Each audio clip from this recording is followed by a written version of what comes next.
welcome one and all, gamers and gamettes, to my latest LP. Here we are at last, Space Quest VI, Roger Wilco and the Spinal Frontier, or as it was known during production, Where in Corman Santiago is Roger Wilco, which was quickly changed following threats of a lawsuit from Broderbund, creators of the Carmen Sandiego series. Either way, the last official game in the series ever made, and sadly not the most satisfying note to end the series on. Part of the reason for this is because at the time, Sierra was going through a rough period involving new management, change of hands, phantasmagoria, and nasty business like that, and most of the project was written and designed by Josh Mandel, who early on was the director and co-designer on Freddy Farkas, among other things. But management issues forced him out of Sierra to be replaced by former guy from Andromeda, Scott Murphy. This change of hands, however, combined with an overall lack of communication between the two, resulted in several loose ends during development not being tied up. Most prominently, many puzzles in Space Quest VI are needlessly illogical or nigh impossible to solve, because clues for them that Josh Mandel had come up with that were supposed to be in the game were left out. On top of that, the story strays away from several plot points that were left hanging at the end of Space Quest V, not to mention none of the characters from that reappear, which is rather disappointing considering they could have easily wrapped things up in this final installment. Nonetheless, the game is probably the funniest in the entire series, as it is replete with pop culture references, parodies, and some highly memorable dialogue, courtesy of the decent cast of voice actors, including one that might be very familiar to some of you. But enough smarm already, let's play!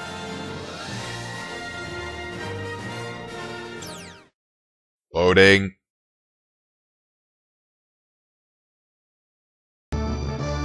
In an alternate universe, rather than being bought out by Vivendi, the team at Sierra would move into their own custom-made Dyson Sphere.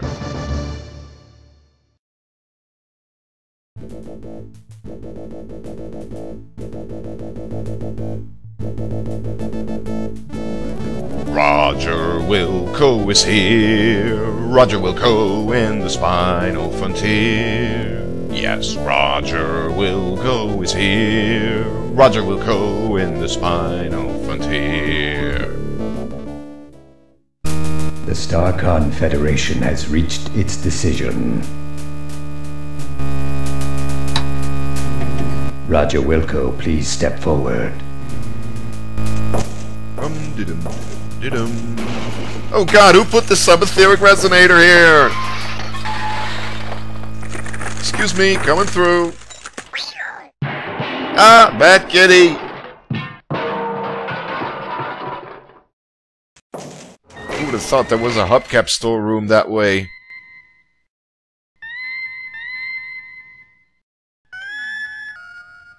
I saw that, Wilco. Roger Wilco, you have been judged guilty of the following crimes: abandoning your post, deviating from mission parameters. But you told me to do that. Well, misuse of Starcon property. Well, I had to improvise. Disintegrating a fellow officer. But he turned out all blob-like. Perpetrating a sequel without authorization. Wait, how do you know that? And consorting with a female of higher rank. This kid from the future told me to do it. Do you have anything to say for yourself before we pronounce sentence? Come on, Roger, say the smartest thing you'll ever say in your whole life. Can't you guys take a joke? Nice try. Do you have anything intelligent to say for yourself before we pronounce sentence? Nope. Very well. It is the opinion of this tribunal that as punishment for your crimes against the Starcon Federation, you are to be decommissioned. You are hereby stripped of the rank of captain. You are no longer an officer of the Starcon Federation. Let the betrayal of the law be taken from our courts. May his armor be taken from him, and all his garb of justice. Let him be stricken from our hearts and our memories, forever.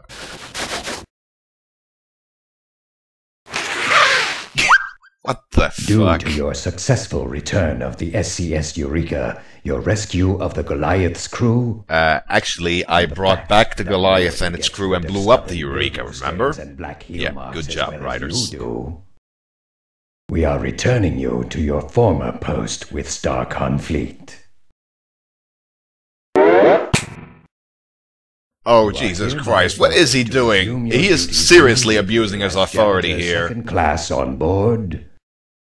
the SCS Deepship 86. So, Roger's in Deepship and 86. Ow.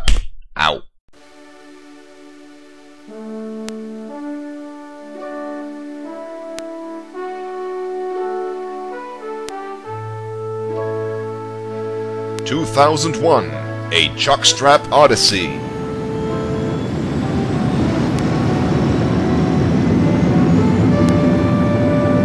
You know, here in the Netherlands we have something called underpants humor, but this is taking it a little too literally.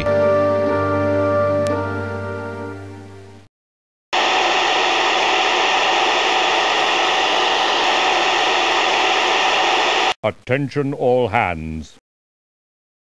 This is your commander speaking. Commander Jean-Luc Kilrathi. I'd like to thank each and every one of you for your fine performance during our recent episode, A Stitch in Time Saves Gamma 9.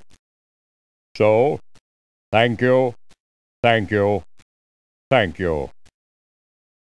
Thank you, thank you, thank you, thank you, thank you, thank you, thank you, thank you, thank you, thank you, thank you, thank you, thank you, thank you, thank you. Thank you, thank you, thank you, thank you, thank you, thank you, thank you, thank you. I dread to think if every crew member is also required to say you're welcome to him in return. Thank you, thank you, thank you. As a gesture of appreciation, we're putting in for shore leave on Polysorbate 60. Enjoy yourselves, and don't do anything I wouldn't do. Kielbasa out. Polysorbate, that must be the star system that binds the universe together. Meanwhile, in a deserted warehouse just outside the galaxy... Ladies and gentlemen, please welcome back Mr. Gary Owens! Yay!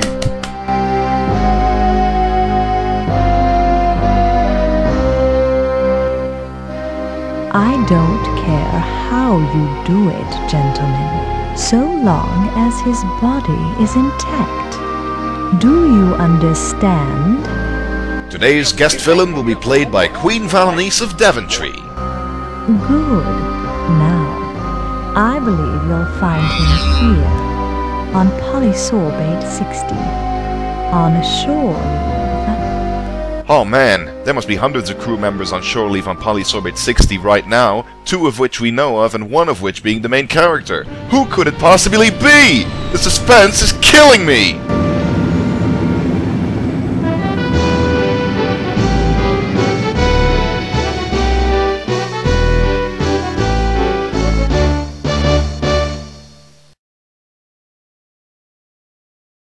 Okay, I gotta ask, what possible use does a robot have for what appears to be an oxygen tank?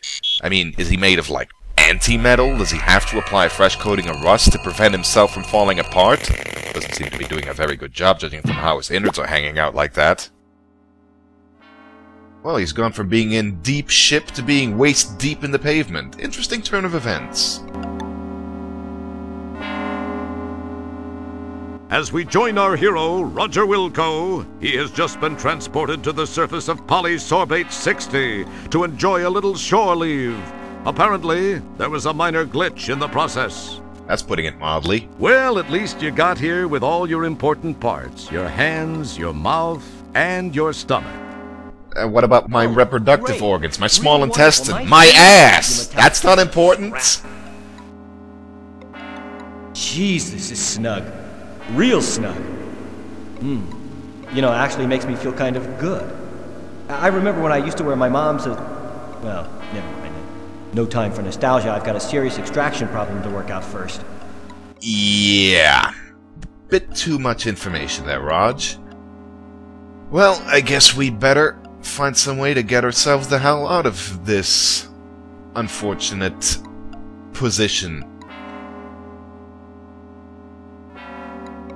To do that, we'll have to wait for a certain type of passerby. So, in the meantime, let's just look around a bit. Hey, that one looks familiar. It lacks a bit in the stature department, though. This guy looks like a vertically challenged Darth Vader. What does a thing like that do for fun? I really don't see the resemblance. You'd think, if indeed you did, that a guy with the skin quality of a pachyderm wouldn't have a problem with this climate. Rats! The cinema appears to be closed. You were really hoping to see Tango and Cash 27. I'm disturbed that they still make Indiana Jones sequels this far into the future. I mean, The Kingdom of the Crystal Skull was bad enough. Anyways, we gotta get this guy to drag us out. Voila! Back on our feet. Thank you, my good man. You are welcome, meatbag. Yikes, I hope everything came out with me. Right, so here we are. On high-res Polysorbate 60. Let's check our inventory. That's your current Buckazoid collection. Wow, that entire pile of coins makes exactly one Buckazoid. It's your trusty whisk broom and dustpan. No good janitor should leave home without it. What do we have here?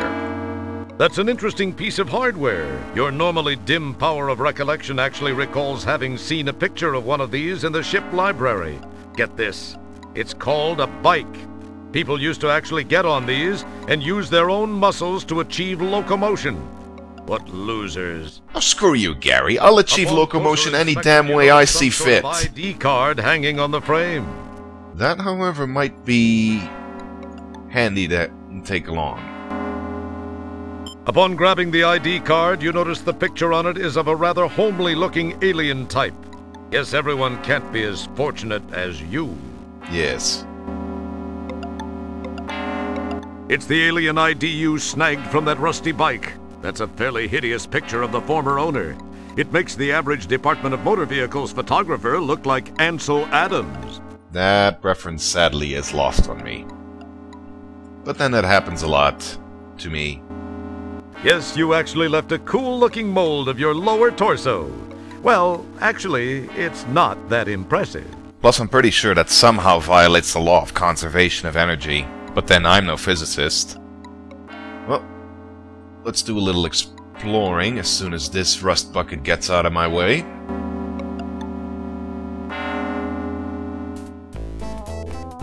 Ah, the seedy side of town. Well, can it be truthfully said that there isn't a part of this town that isn't seedy? Yeah, well, whatever. Also, you might notice here... It's one of those new Kodrak mobile photo booths. I heard they were beta testing those. We might be in the market for a photograph, and I do happen to have a single Buckazoid on me, so let's hop on in.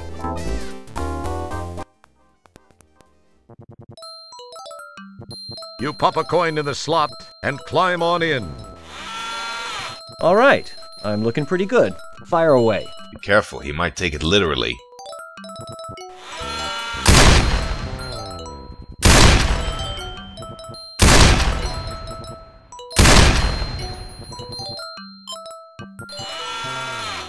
There's got to be an optics problem with that machine.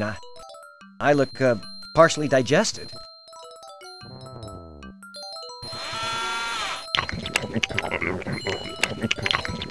Oh dear.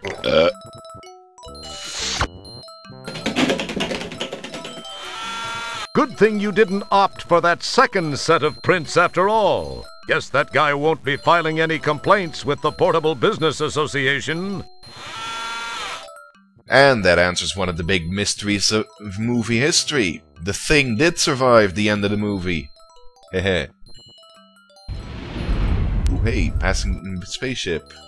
Car. Thing. Whatever. This guy looks friendly now. Try to keep it that way.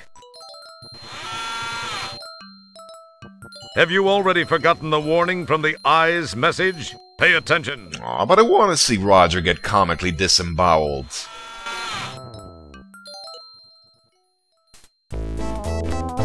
Hello, Mr. Bouncer? He pays very little attention. You're pretty used to it. But someday...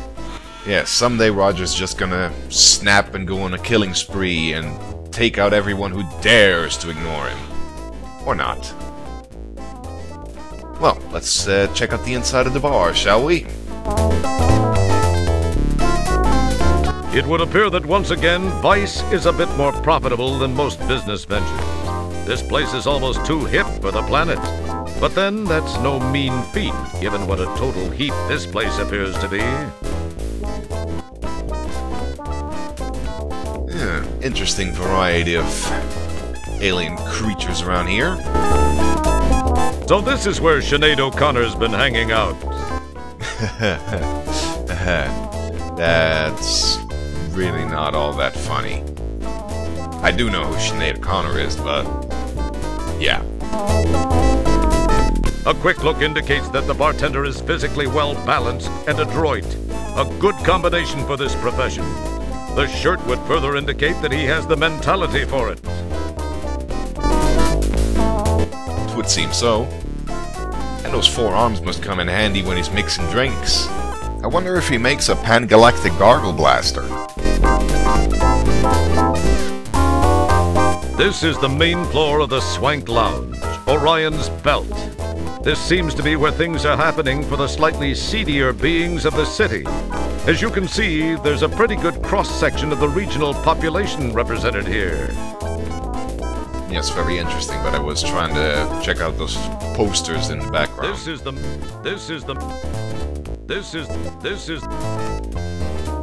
Forget it. Well, talk to that bartender in a minute, but first... You quite cleverly paste your picture over the old one on the ID card. Might be beneficial to fool some people into thinking I'm of some importance. Namely, the bartender. Ah, so you're with Polysorbate Security, huh? Yeah, what can I get for you, Chief? What have you got? Well, aside from the obvious stuff which is glaring in your face from the back wall here, I do make some mixed drinks. I mean, if I do say so myself, I make a pretty mean William Gibson and a pretty good ass-em-off cocktail, you know what I mean, huh? Hey, I got you. Try a fuzzy toe jam. They seem to be pretty popular with your particular species here. I'll pass, thanks. I got just the thing for you guys. It's something I don't even give the regulars here. What do you think, eh? Well, we can ask him to make the special. Make me a double uvula spritzer. Twist a flecked rind, and I want it hacked and whipped, not like one of those shaken or stirred sissy drinks. Okay, coming right up, Chief. Listen, this'll take a couple of minutes, but feast your eyes on the making of it, alright? Oh, that's just fine.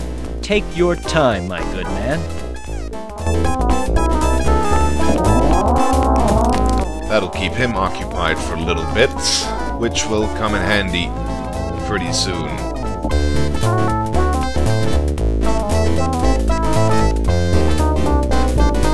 Let's have a look upstairs.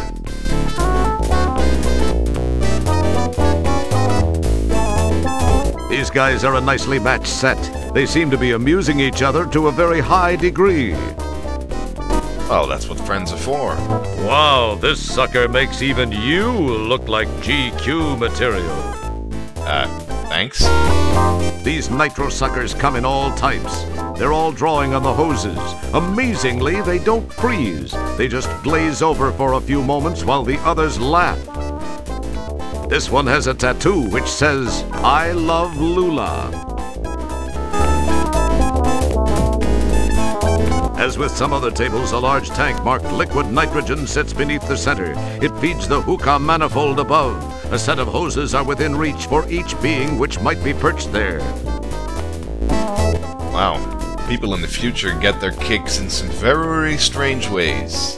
Anyways, that tank of nitro might be pretty useful to have, so let's get rid of them. You can hear them say, "Geez, our skimmer's double hovered. We gotta run."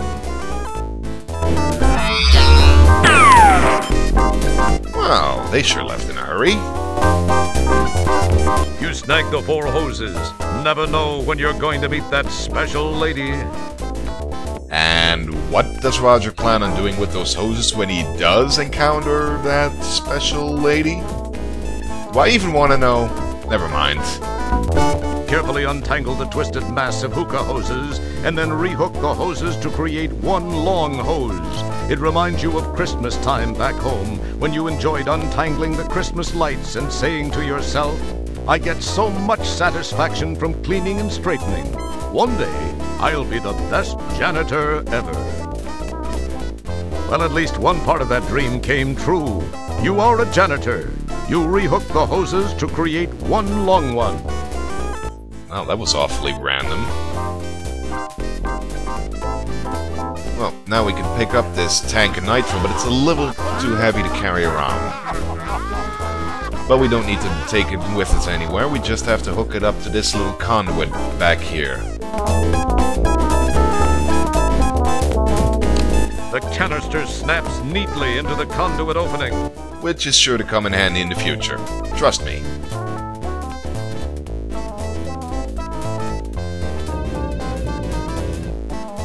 Well, right now though, we gotta go back outside and look around for a certain someone. Ah, speak of the devil. Oh. He just walked off. Oh, wait, there he is. Yo! He's too far away or doesn't care. No, he's just randomly walking around. I was afraid he was gonna walk off again. Hey! I wonder if you... Nah, what was I thinking? Oh, come on. Spit it out. Hey!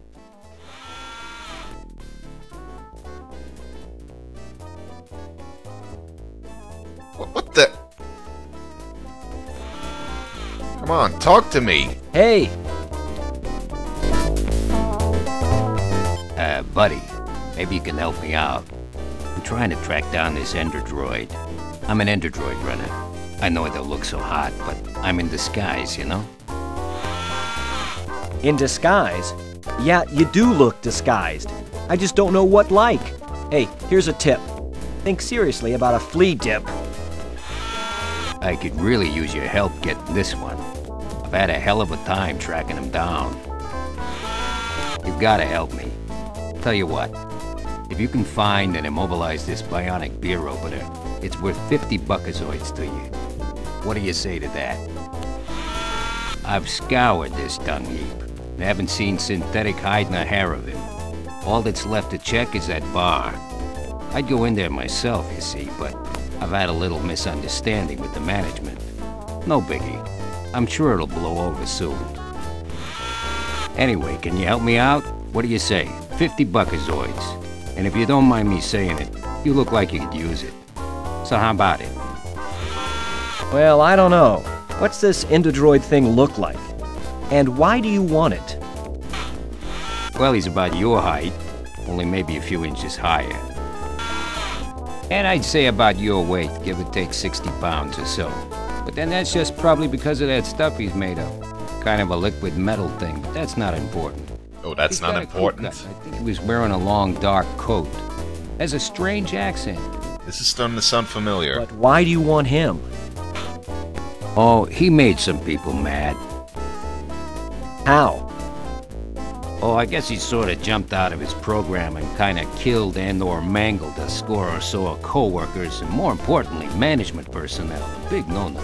Nasty. No big deal. I just gotta take him in for analysis and processing. It could help pull me out of my unfortunate cash flow situation. And most importantly, it can mean 50 buckazoids for you. What do you say? Well, I could use the buckazoids. I'll see what I can do. Great. You won't regret it.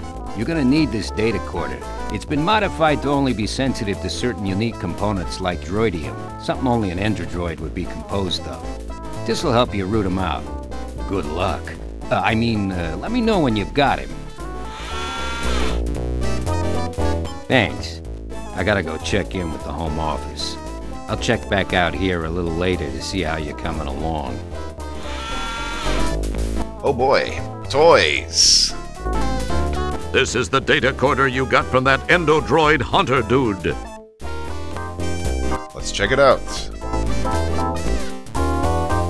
You notice your firm muscular fingers, the graceful bone structure, the elegant blood blister under your thumb.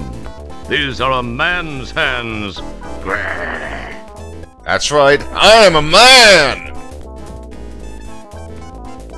So yeah, we can use this thing to scan for the endodroid.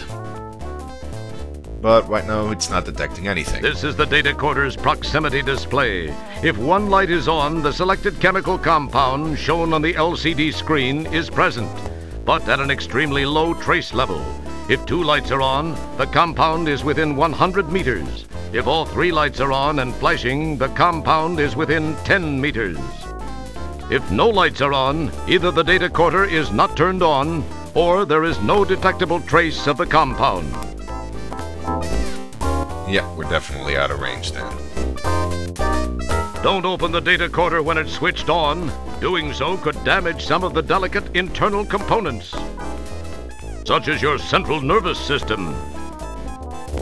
Yeah, we might want to avoid that. So, turn it off. We can open this thing up and mess around with the internal components, which will be important later, but right now we'll just leave it as it is. Now, oh, hang on, the phone's ringing. Right, sorry for the interruption, folks. Where was I? Right. Check if the endodroid is somewhere in here. This button turns the... I was trying to use... Oh, we're definitely getting a reading. Of course, I already know where he is. Namely, back here. Well, that wasn't too bad for a borderline physical specimen like you. It didn't quite get the job done, though. Okay, then we'll kick it again. Nah, you still haven't convinced the door to yield to your obviously superior physical presence. Yield door! Falcon kick! Aha! Wow, you really did it! Not exactly the subtlest of entry techniques, but effective. That's pretty macho for the likes of you.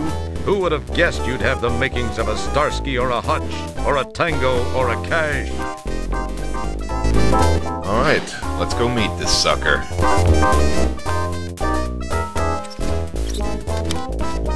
You go now, and I don't rearrange your organs. Oh god, it's another Arnold Schwarzenegger impersonator. This can't end well. It's the endodroid, and he's repairing himself. Yuck. Although he's got some obvious Roy Batty influences as well. Uh-oh. There, that's a great improvement. Look much better now. Well, he did warn you. I'm not going to say he told you so, but he did. Well, I guess now we know why he's called an endodroid. Well, fortunately, in this game, dying means you can simply start over again from the point where you screwed up. And I totally did not mean for that to happen again. Yeah, that's a great improvement. Look much better now. Well, I'm not... I guess I should keep away from him for now. But not before I pocket this little thing. It's a fairly heavy and solid piece of pipe. Never know when I might need to hit someone over the head. Alright. Now it's time to put my little plan into action. What plan, you might ask? Well, first off, we distract the bartender. What if you... Well, Oh. While he's busy, we sneak behind the counter and take a look inside the fridge, where we find an ice cube tray. Then we check out these conduits over here. Yow! You quickly close that valve again. Yeah, we're supposed to check out all these valves. This one doesn't spew anything. Until you find one that doesn't spew anything, and then take a little tug at this pipe here. With a flick of your very supple wrist, you pull the conduit loose from below the valve. Oops! Then connect the hose. Try the other conduit first, just for fun. Humor me. Okay, we connect the hose to this conduit. The hookah hose is now attached to the leftmost conduit. And attach it to this one. You complete the connection between the two conduits. He looks so proud of his work. So yeah, then we head upstairs.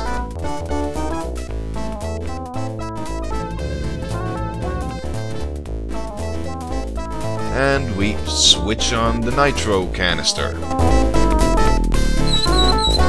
Nitro begins to flow through the tubing and into the conduit.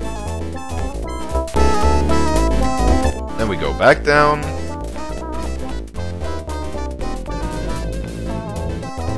Into the cellar. And observe the results of our little handiwork.